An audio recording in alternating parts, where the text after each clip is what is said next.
अस्सलाम वालेकुम नाजरीन, मैं हूं मोहम्मद अब्दुल हकीम। आइए देखते हैं आज का ये खबरनामा। फसलांसर के इलाके भोला नगर के खबरस्तान के बिल्कुल रास्ते में जो कचरे की अंबार पड़ी हुई है, ये हमको वहाँ की आवाम ने भेजा है।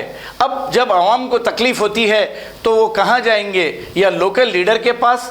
अगर लोकल लीडर नहीं सुनता है तो मीडिया वालों के पास जाते हैं। सोशल मीडिया की इतनी ताकत हो चुकी है, मैंने देखा है कचरे की अंबार शहर में हर जगह जगह भरी हुई थी, लेकिन एक वीडियो में देखा कि हमारे शहर की मेयर मोहतरमा खुद ठहर कर साफ करा रही हैं। ये सोशल मीडिया की ताकत है।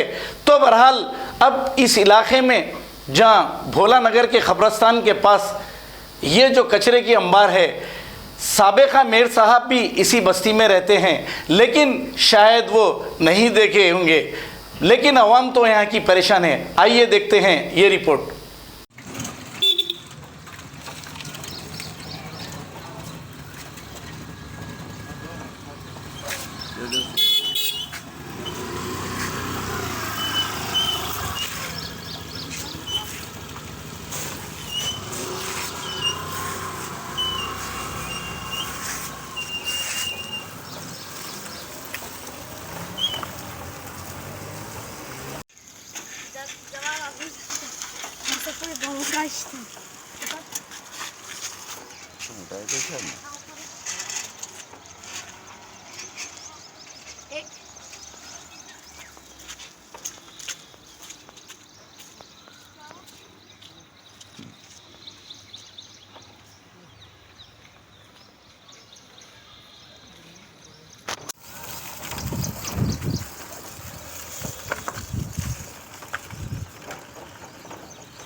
Every child's success story starts here, like a multifaceted diamond.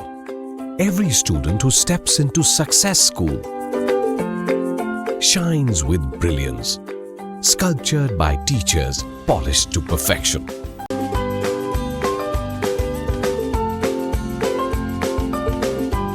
खबर है शहर की, खबर है गाँव की, खबर है सारी दुनिया की। 7H न्यूज पसंद आए तो लाइक कीजिए, शेयर कीजिए और सब्सक्राइब करना ना भूलें। 7H news.